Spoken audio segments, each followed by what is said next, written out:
En el huerto del Edén, después de la caída, todo cambió, todo fue diferente. Y la naturaleza que se vino transmitiendo de una generación a otra, vino trayendo siempre consecuencias muy terribles.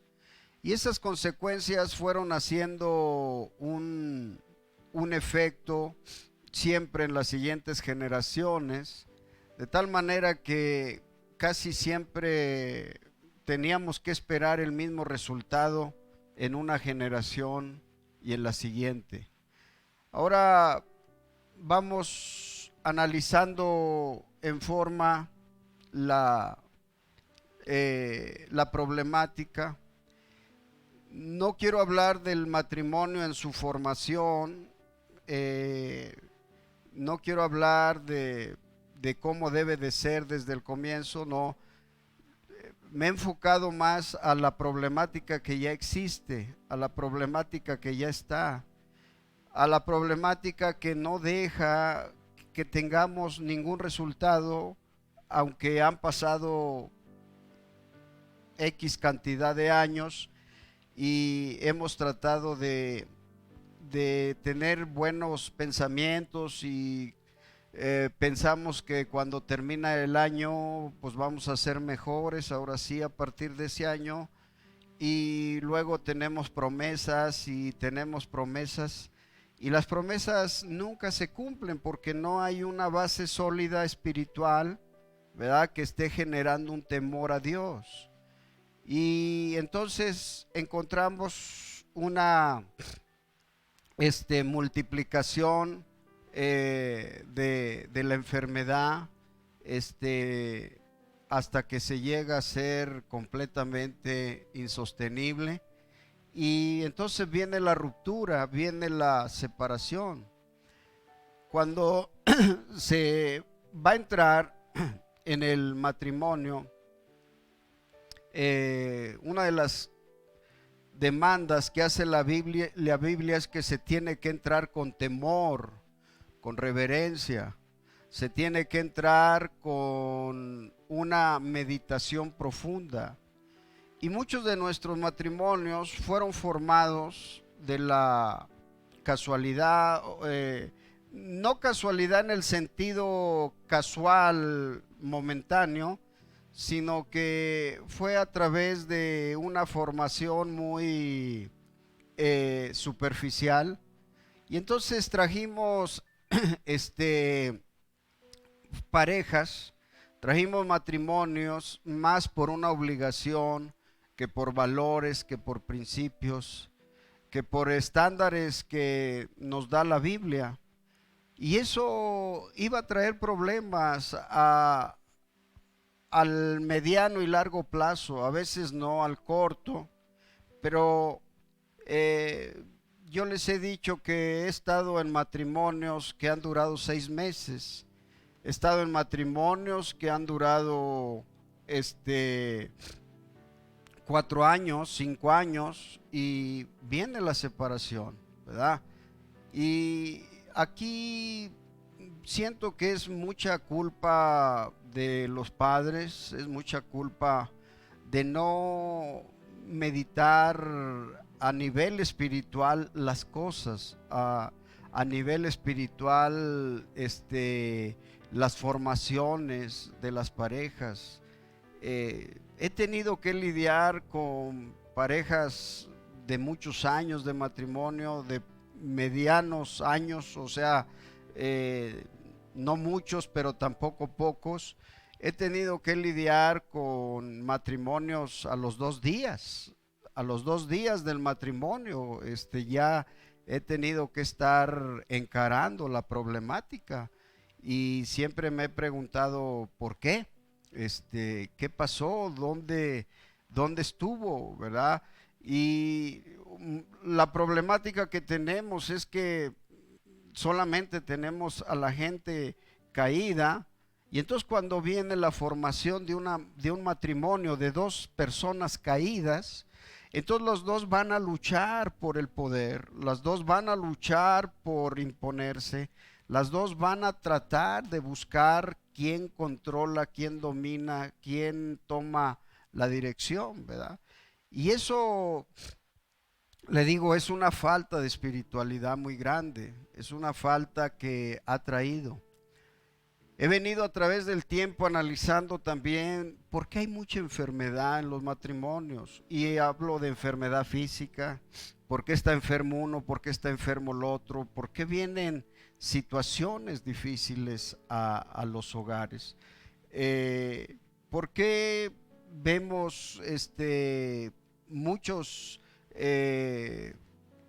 cuestionamientos siempre que se están exponiendo y hay muchas acusaciones dentro de los hogares y siempre se echan la culpa el uno al otro y dice, bueno, es que tú, es que yo, es que no hiciste o yo no hice, y muy poco reconocimiento a la condición.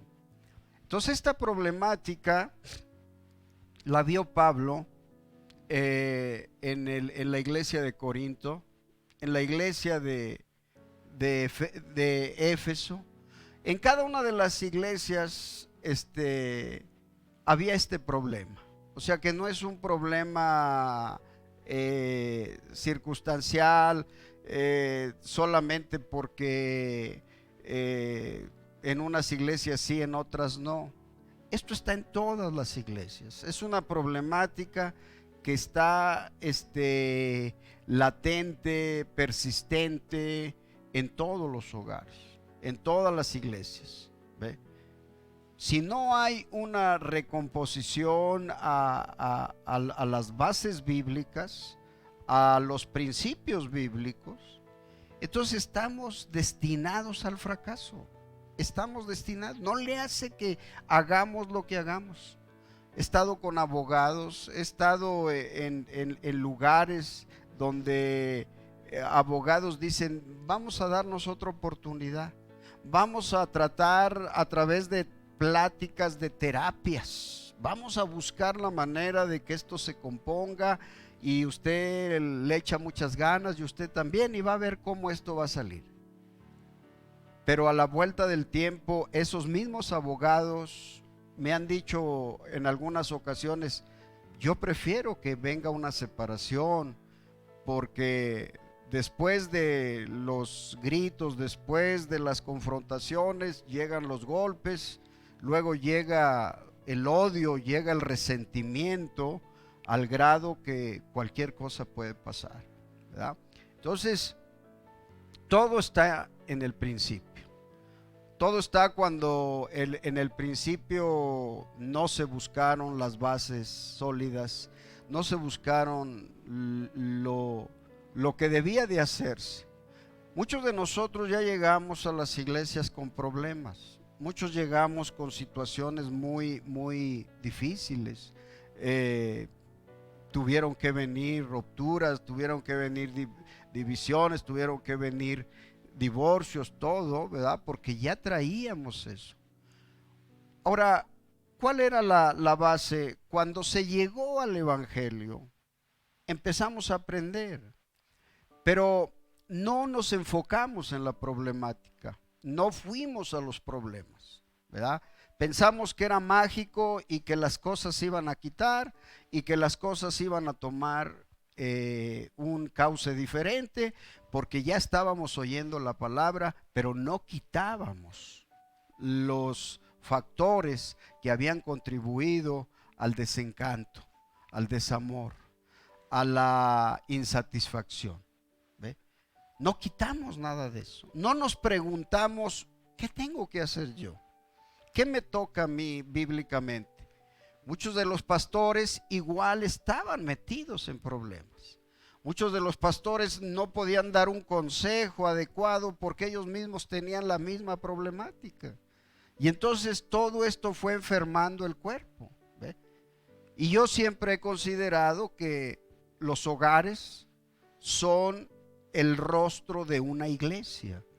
Yo no considero que todo el que viene está bien. No, nunca sería yo ir contra la Biblia, ¿verdad? Decir, todos los que vienen, todos van a estar bien y todo. No, no, no. Tiene que haber decisiones. El salmista está hablando en sus escritos y él dice de esta manera, dice, consideré mis caminos, consideré, ¿verdad? La Biblia habla también en Eclesiastés y dice, en el día del mal considera, ¿ve? ¿Qué es lo que está contribuyendo a toda esta enfermedad que está creciendo? El día de hoy es muy difícil que la gente considere. Hay mucho ajetreo, hay mucho desgaste, hay mucha ocupación, hay mucha preocupación, hay mucho que se está formando dentro del sistema que sigue muchas veces la carnosidad tumoral. Puede quitarse una parte, pero si se deja algo, las células siguen multiplicándose y la enfermedad va a seguir. Esto, como le digo, no es una problemática de hoy, es una problemática de siempre, de siempre. Entonces, el objetivo es analizar, el objetivo es considerar. El objetivo es ver dónde es que estamos en nuestras situaciones. Hay muchas cosas que he visto y, como le digo, hay muchos hogares que se sobrellevan, ¿verdad? Se sobrellevan, dice, bueno, pues ni modo, a mí me tocó y ahora tengo que hacerlo. Y se sobrellevan temporalmente porque el resentimiento va creciendo, la amargura va creciendo, el desamor va creciendo, ¿ve? Y entonces dice, bueno, pues a veces por los hijos, a veces por el qué dirán y las apariencias, pues tenemos que seguir aquí. Pero no es eso bíblico tampoco, no es bíblico, ¿ve? Ahora, considerar es entrar en un análisis, es entrar en una reflexión, ¿verdad? Cuando vemos desde el huerto del Edén la problemática que se inició, no se inició solamente por el descuido de Eva y cómo la serpiente logró seducirla, sino que también Adán contribuyó a esa situación que fue empeorando con el tiempo, hasta que dentro del mismo hogar se creció un resentimiento. Se creció un resentimiento entre los hijos, entre Caín y Abel. De parte de Caín hacia Abel empezó a crecer un resentimiento. ¿Y a qué grado se llegó? Se llegó a un homicidio en el cual es el primer asesinato, el primer homicidio en la Biblia, pero está dentro del hogar, está dentro del hogar, ¿ve? Entonces, estos factores cuentan mucho. Por eso, cuando la Biblia dice, si hoy escuchas su voz, no endurezcas tu corazón. O sea, tiene que venir un punto en el cual se tiene que tomar una decisión que a lo mejor va a repercutir. Lo que venimos acarreando, lo venimos formando en un año, en 5, en 10, en 20, en 30 años, 40 años de matrimonio. Eso se viene formando, ese resentimiento. Muchos de nosotros tenemos esposas enfermas. ¿Por qué? A veces tenemos que pensar, ¿qué pasó? ¿Verdad? ¿Qué se contribuyó para esa situación? Y puede ser algo natural, pero también puede ser algo espiritual. ¿Ve? Muchos hombres vamos caminando en la vida con ciertas situaciones físicas, ¿de qué vienen? ¿De los años, del cansancio, del trabajo? ¿O también producto de la atmósfera, de la relación, de la situación crítica en la que se está? Pablo llegó a esto. Y cuando llega al capítulo 7 de Primera de Corintios, él abarca todo lo que se aboca al matrimonio. Tanto está hablando de todo el descontrol que hay en el sistema de hogar. ¿Ve?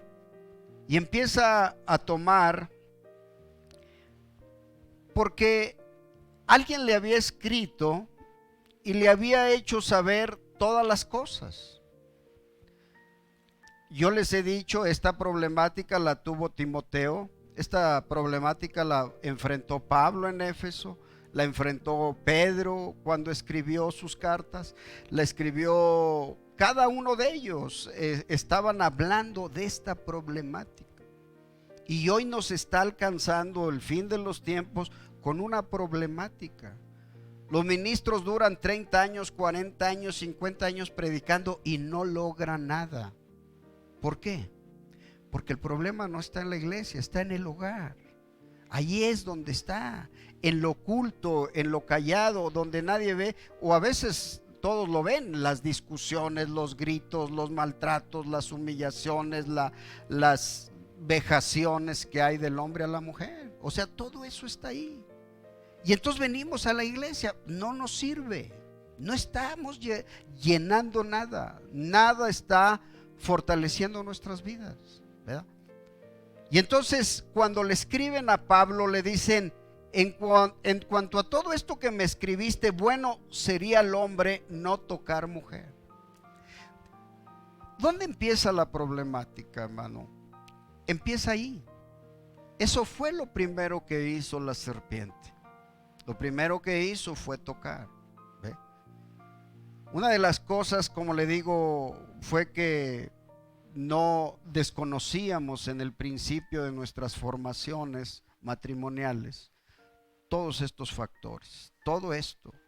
Yo mismo me he preguntado por qué hasta ahora estoy tocando esto. Quizá porque teníamos que madurar mentalmente.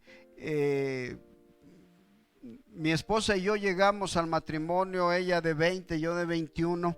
No conocíamos nada, no habíamos tenido un ejemplo de nuestros padres que fuera, pues valga la redundancia, ejemplar, que hubiéramos dicho, quiero ser como mis papás o quiero ser como mis abuelos. No había nada de eso. Así que crecimos con los hijos, ¿ve? Nosotros crecimos formándonos como padres y ellos crecieron como hijos, ¿ve?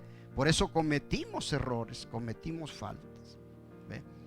Pero cuando venimos a la palabra, entonces la palabra dice que buscando el Espíritu Santo, ese Espíritu va a tener un trabajo en el creyente para guiarlo a lo que es correcto, a lo que es la verdad y a lo que es la justicia.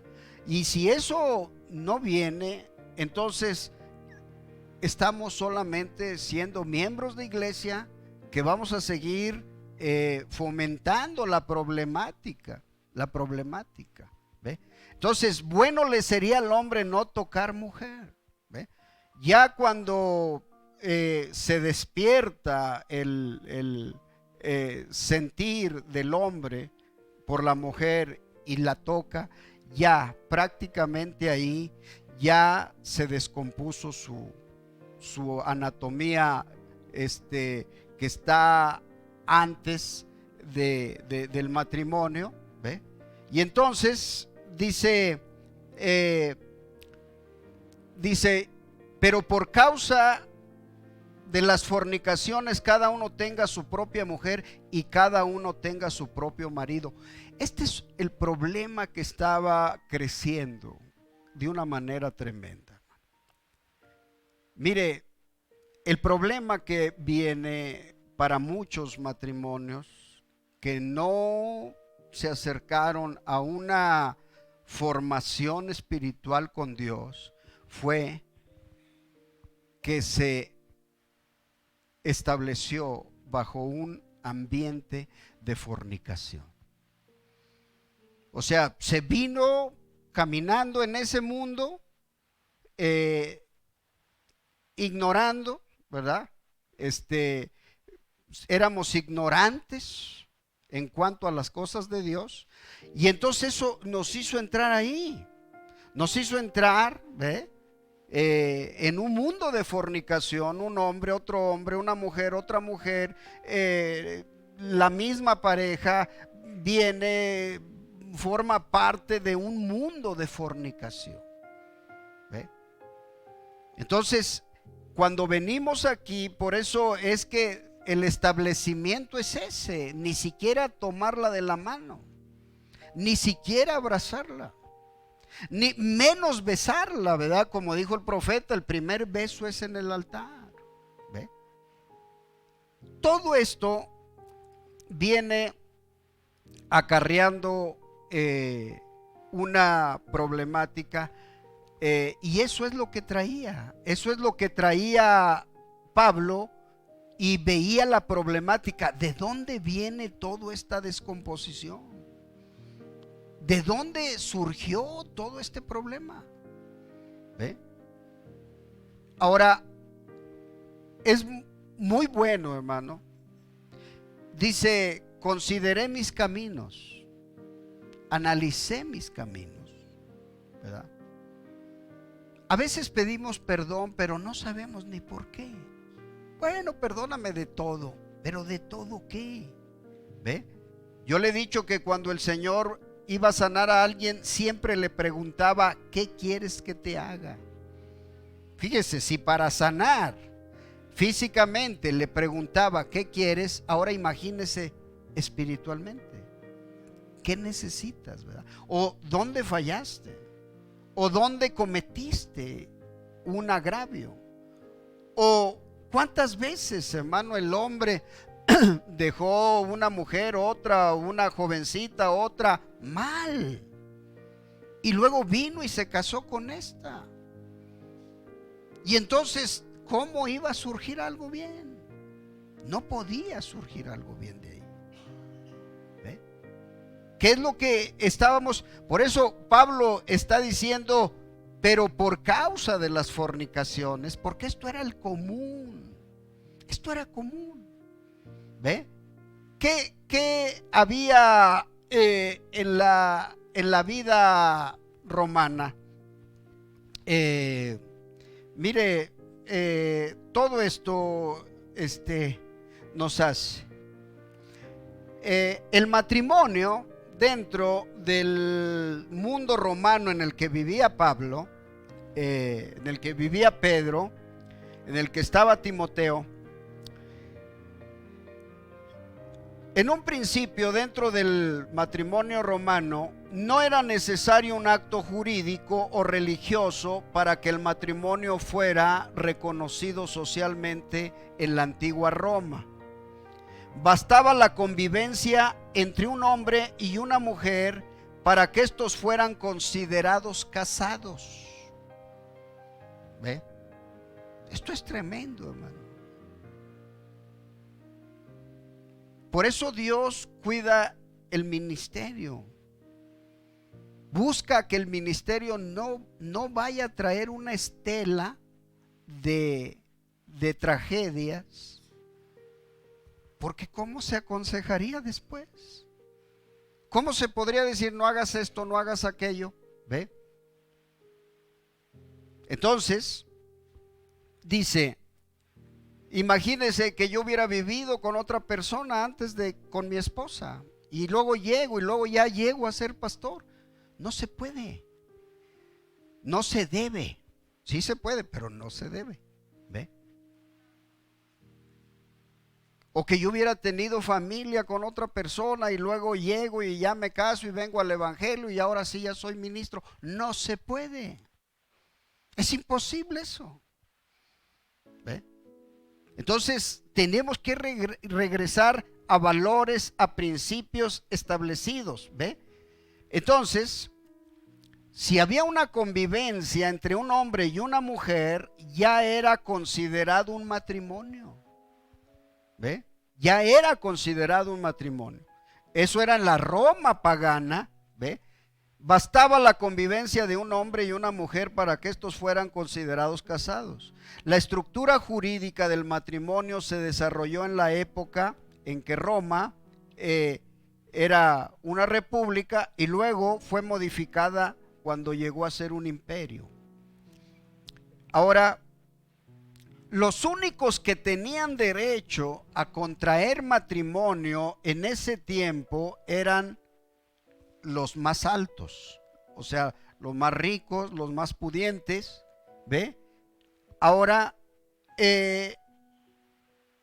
cuando más o menos por el 445 antes de Cristo, entonces el matrimonio les fue permitido a todos los ciudadanos, así como la unión entre los altos, los ricos y los pobres. O sea, ya podía mezclarse, ya podía hacerse. Ahora, llegó un momento que la legislación relativa al matrimonio sufrió cambios. Hay un momento en que Roma está en una situación difícil, y empiezan a planificar la familia, empieza a ya no haber muchos hijos, y eso empieza a traer problemas. Ahora, ¿qué era esto? Muchos hombres fueron estériles, se fueron esterilizando naturalmente, en cierta manera natural, porque empezaban a tomar agua que la traían desde muy lejos y esa agua traía plomo. Y entonces eso empezaba a hacer que estuvieran esas reacciones, y entonces empezó a bajar la población, y entonces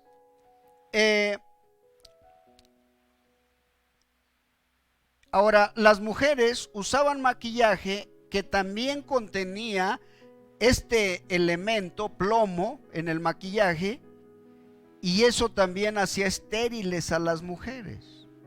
Las parejas evitaron procrear más de 2 hijos para evitarles el perjuicio de la devaluación social que les causaría el reparto de los bienes, ¿verdad? Entonces decían nada más 2 y de esa manera les vamos a dar más, dado que la posición social dependía de la riqueza personal. Por otro lado, muchas mujeres de alta sociedad optaban por no casarse, puesto que preferían seguir bajo la potestad del padre o un hermano que podían ser relativamente flexibles, antes de someterse a la voluntad de un marido. ¿Ve?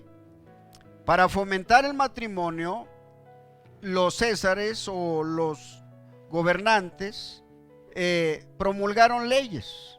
Estas leyes determinaban que todos los hombres con edad comprendida entre los 25 y los 60 años y todas las mujeres entre los 20 y los 50 años pertenecientes sobre todo a la clase política y del orden que estaba dentro de los ejércitos y todo lo que constituía el imperio,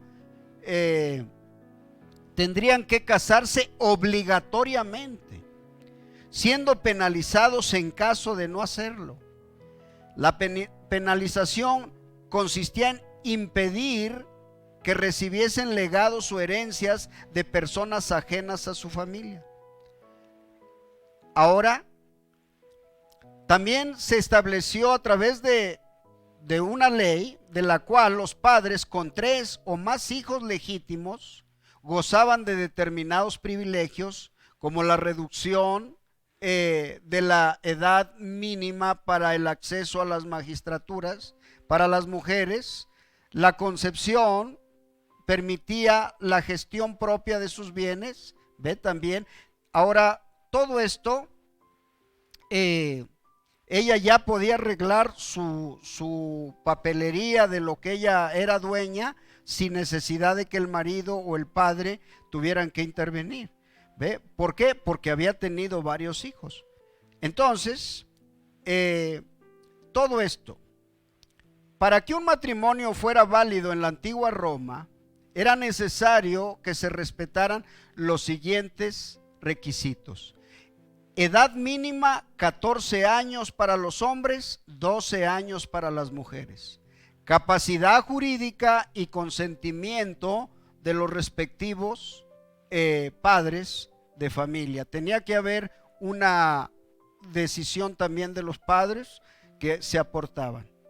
¿Ve? Ahora, entonces, cuando había una cohabitación, la capacidad jurídica matrimonial recibía el nombre de cohabitación. De ella gozaban únicamente los ciudadanos romanos, los extranjeros, los esclavos, los actores o los que se dedicaban a la prostitución tenían prohibido contraer matrimonio, aunque podían cohabitar con otras personas.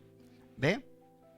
No era lícito la cohabitación entre padre e hijo, madre e hijo o padre e hija, incluso si el hijo o la hija eran adoptados. ¿Ve? Ni entre hermanos, incluso si eran medios hermanos. Tampoco estaba permitido el matrimonio de un hombre con la hija de su hermano, prohibición que fue modificada por el Senado romano para permitir el matrimonio del emperador Claudio con su sobrina Agripina en el año 49 antes de Cristo, exponiendo las razones de todo esto. ¿Ve? Ahora, la edad mínima que debía de tener las personas para casarse estaba relacionada con la pubertad. ¿Ve?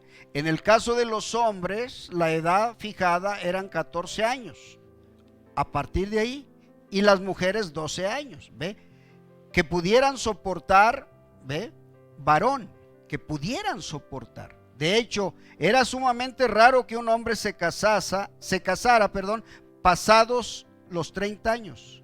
En cuanto a las mujeres, esperaban llegar a una edad entre los 14 y los 15 años. El matrimonio de un hombre con una mujer de mayor edad era socialmente aceptado, aunque no tanto como en el caso contrario, una mujer grande con un hombre joven. Casarse cuando aún no se había completado el proceso del desarrollo físico implicó para muchas jóvenes romanas la muerte prematura durante el parto, así como otras complicaciones asociadas. Las mujeres de las clases menos acomodadas se casaban a una edad más madura, ya que para ellas no era tan fácil obtener el dote. ¿Sí están aquí, hermanos? No se me duerman porque vamos llegando. Entonces, estamos buscando esto. Esto que leemos, pues había mucha libertad de muchas cosas, ¿verdad? Hoy no deja de ser, sigue siendo de esa manera y sí hay esta problemática. Pero cuando Pablo vio, fíjese cómo no empieza hablando de cómo deberían de casarse o cómo deberían de llegar un joven y una joven para el matrimonio. No, ya está hablando de la problemática que hay dentro de las iglesias. Ya está hablando de esto. ¿Ve? Entonces, estaba hablando de todo esto.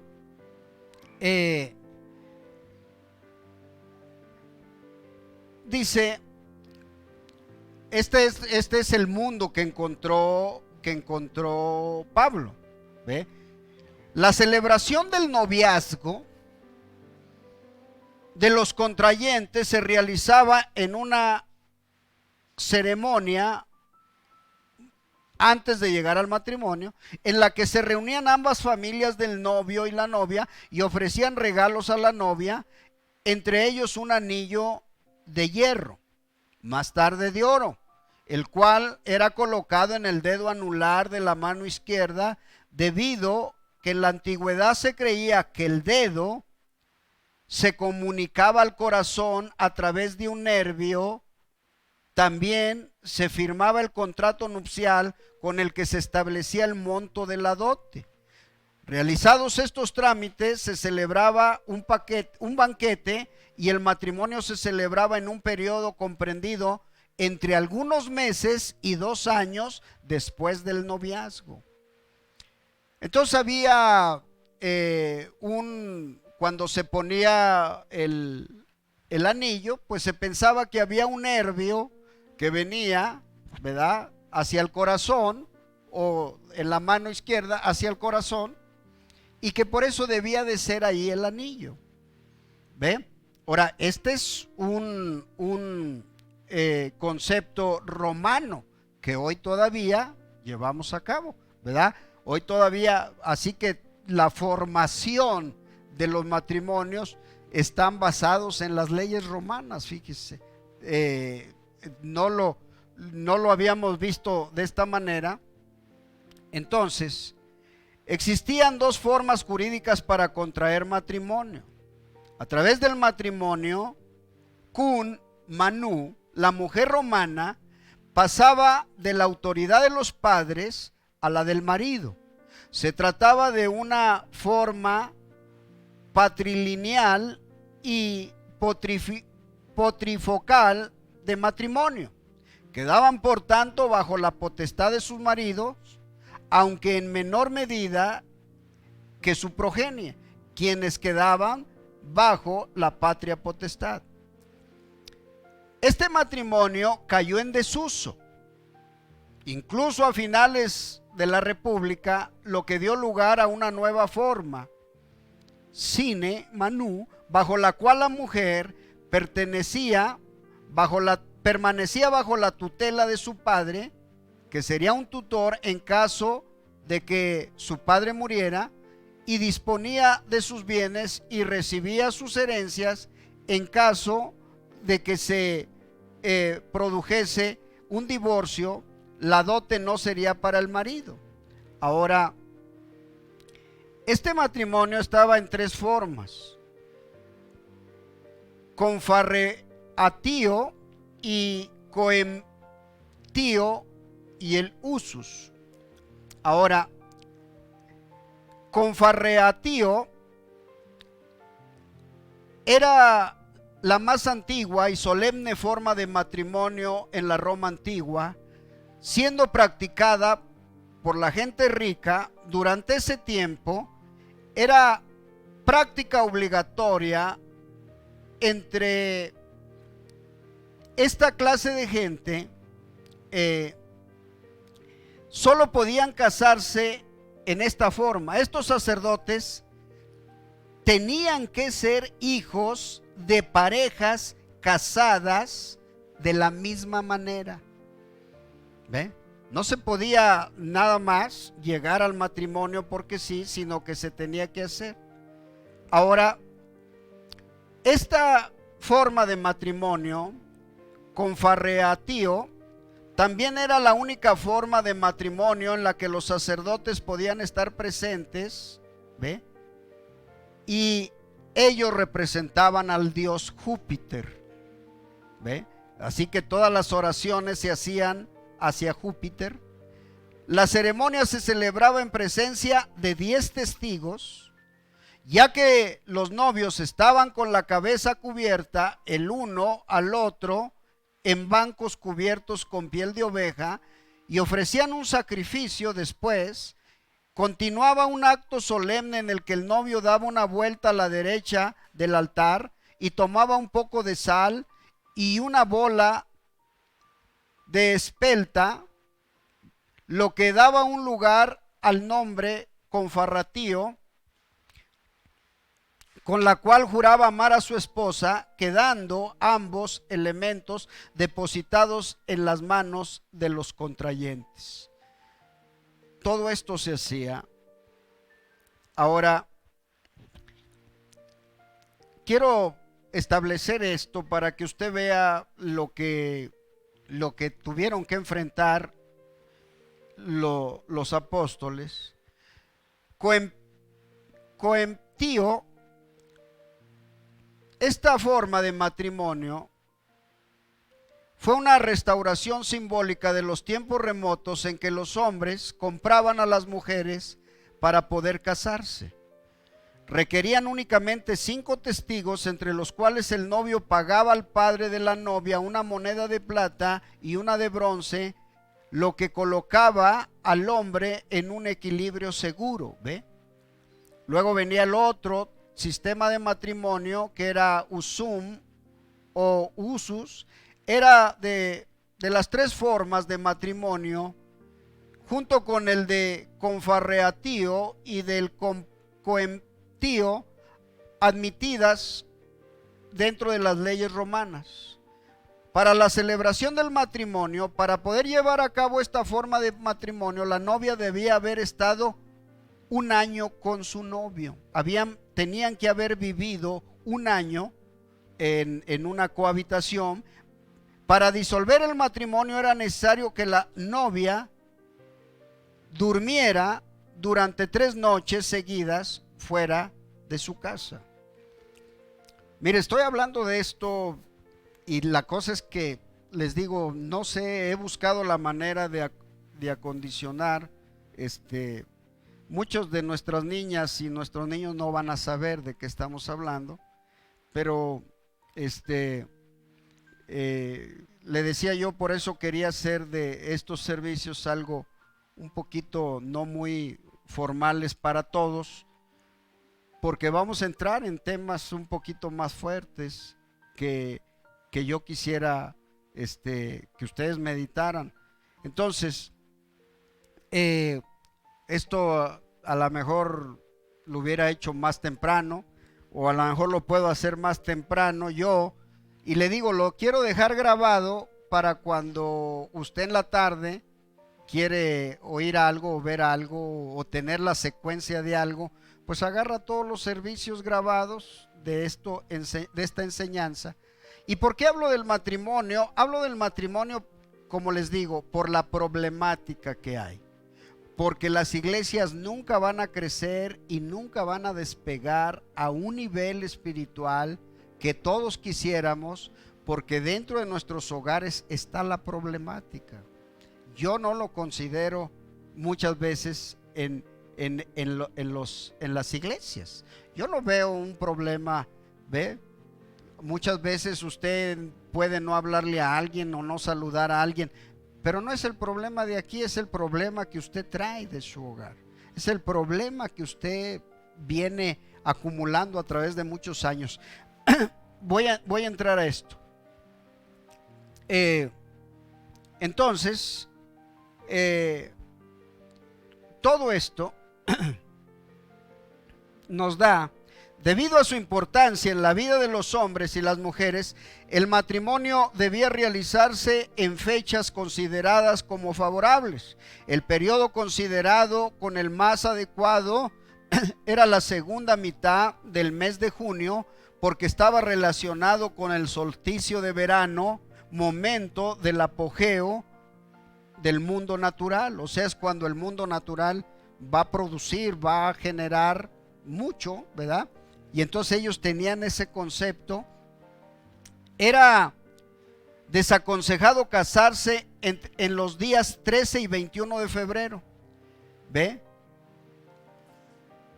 Era un festival que le llamaban el Festival de la Parentalia, y entre el 1 y el 15 de marzo, días fijos de cada mes, ¿ve?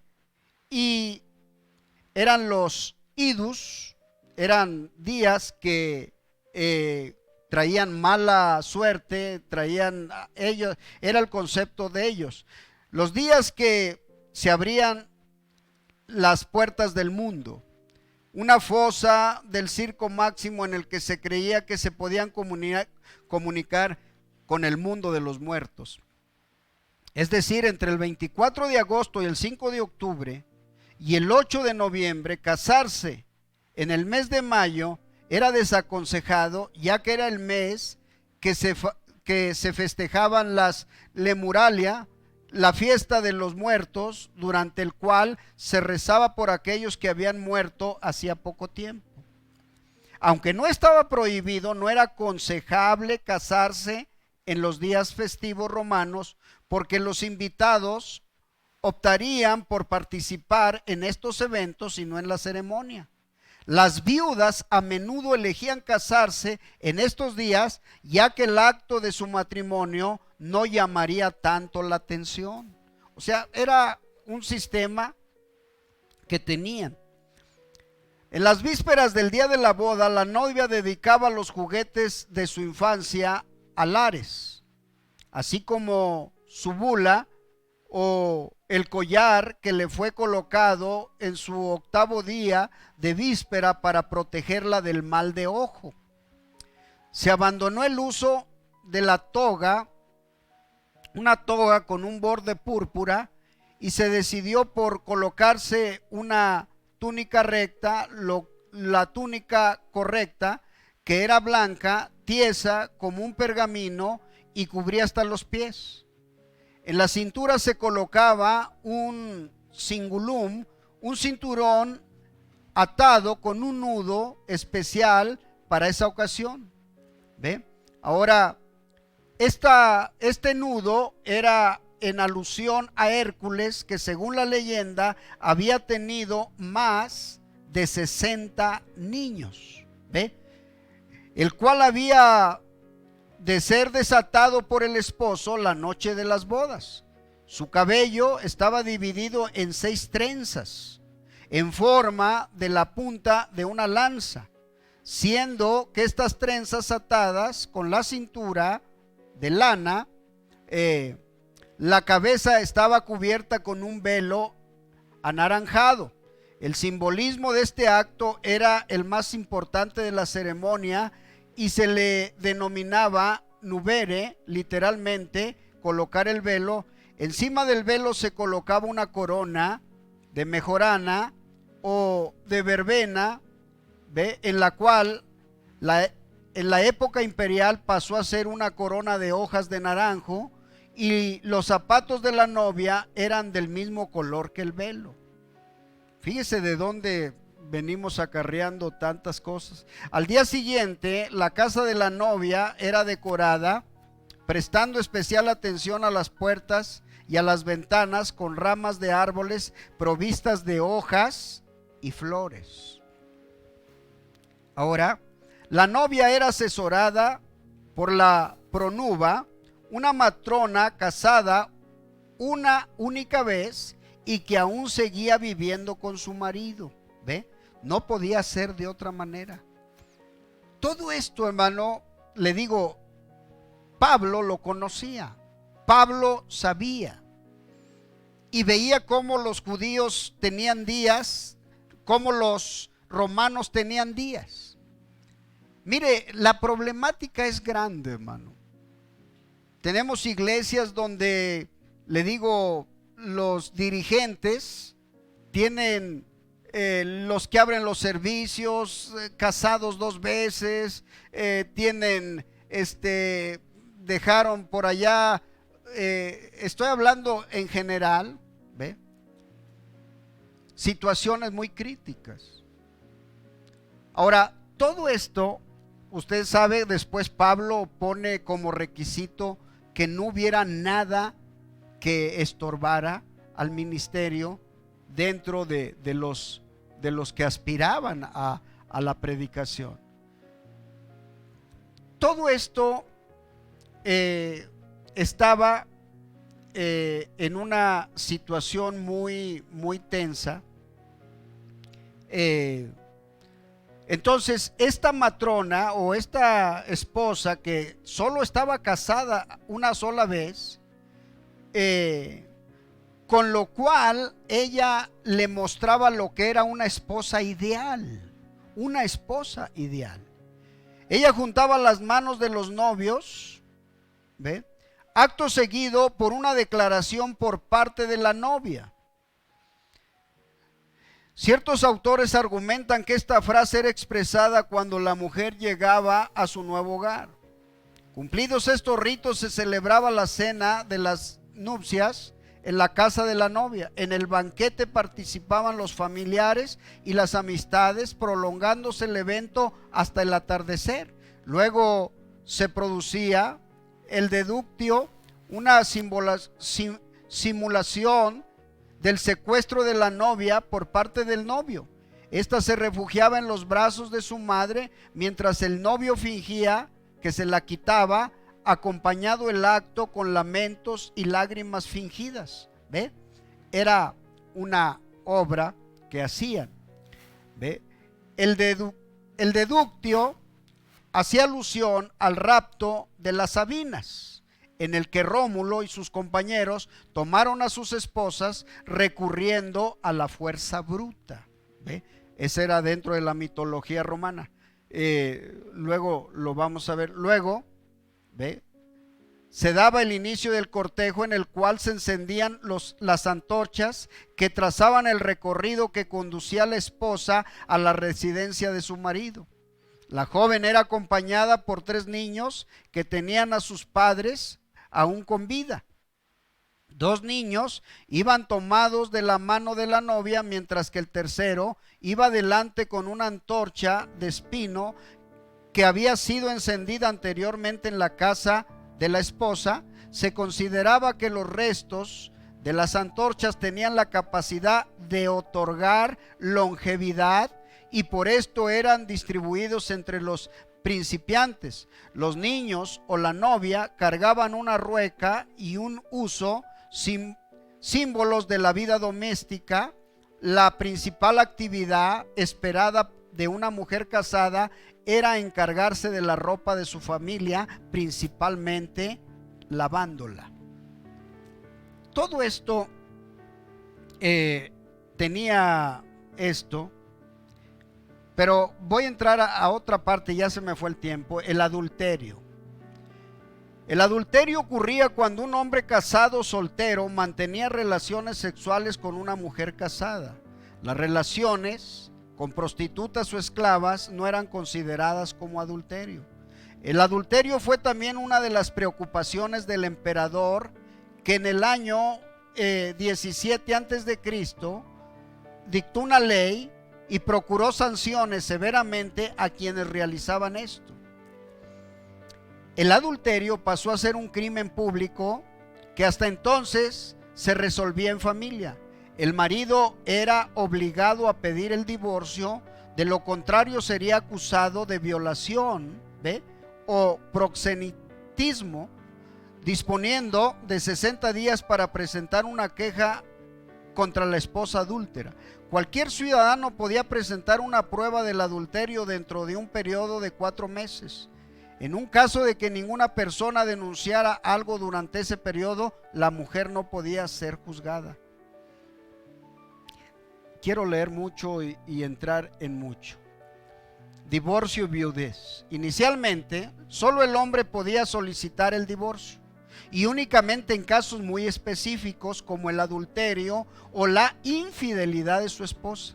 La tradición romana consideraba que el primer divorcio se produjo fue en el 230 antes de Cristo, cuando un hombre llamado Spurius Carvilius Ruga se divorció de su esposa, motivado porque era estéril. Las mujeres solo obtuvieron el derecho para pedir el divorcio a finales de la República. En la época imperial, el divorcio se volvió una práctica común. La religión romana no se opuso nunca al divorcio, porque el divorcio fue efectivo. Para que el divorcio fuera efectivo, bastaba con que uno de los cónyuges declarara ante testigos unas palabras que decía: consigue lo que es tuyo, ¿ve?, o vete de mi casa. Estas palabras también podían ser escritas en una carta que podía ser entregada al cónyuge por una persona soltera. Los hijos de la unión se quedaban con el padre o con la familia de éste. A los viudos les era permitido casarse de inmediato, mientras que las mujeres tenían que esperar 10 meses, alegándose este periodo en la época de Augusto a 12 meses. Concubinato. El concubinato era la unión entre dos personas libres a quienes les era impedido casarse, como por ejemplo el gobernador de una provincia y una mujer de otra región. La imposibilidad de casarse en este caso suponía el hecho de que el matrimonio en la Roma antigua no estaba permitido entre extranjeros. Los requisitos eran la edad legal y el consentimiento, y no era necesario una dote. Los hijos de estas uniones no estaban sujetos a la autoridad del padre y se quedaban en la nomenclatura de la madre. Era también común entre los soldados, ya que hasta el 197, el año, no podían casarse antes de 25 años de servicio, por los cuales recibirían, quienes no los tenían, como recompensa la ciudadanía romana. El contubernium era la unión sin ningún tipo de reconocimiento legal entre dos personas con la condición de esclavos, o entre un esclavo y una persona libre que vivía junto como marido y mujer. El contubernio era el consentimiento de la unión que tenía que ser concedido por un amo que en cualquier momento se podía disolver. O sea, podía decir, esta esclava sí se puede juntar con aquel, pero el día que yo quiera yo lo separo. A todo esto se presentó el apóstol Pablo. Todo esto fue una batalla en la cual se vivió y estaba establecido. ¿Qué era la unión de todo esto, hermano? Donde no había un vínculo, que era el amor. ¿Qué era? Era solamente una forma en la cual se poblaba el imperio romano, y bueno, había muchas situaciones muy críticas. Y le digo, esto que empezamos leyendo en Primera de Corintios, Pablo está diciendo, la mujer, dice, el marido cumpla con la mujer su deber conyugal, y asimismo la mujer con el marido. ¿Por qué, hermano? Porque el hombre podía tener esa forma de tratar con más mujeres. Aún después se permitió con un homosexual, y no cumplir con la mujer. Esto era el común. Acuérdese que todos los que llegaron de Corinto a la iglesia, pues eran ciudadanos romanos. Todos eran gentiles que venían con todo esto establecido. Entonces había un desorden. Había un desorden. Ese desorden está hoy en los hogares.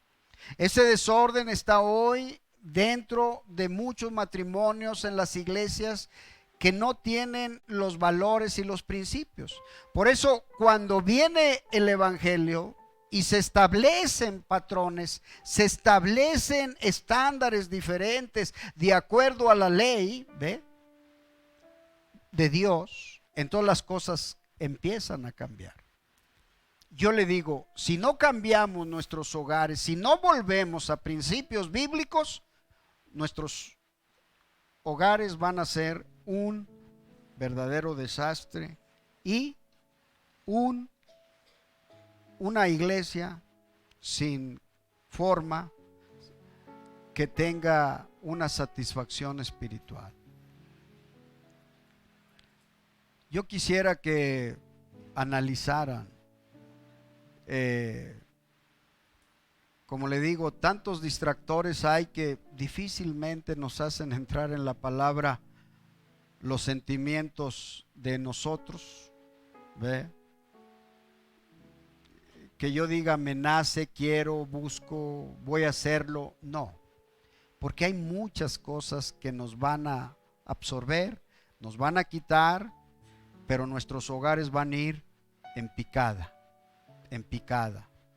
hacia un precipicio donde no hay salida.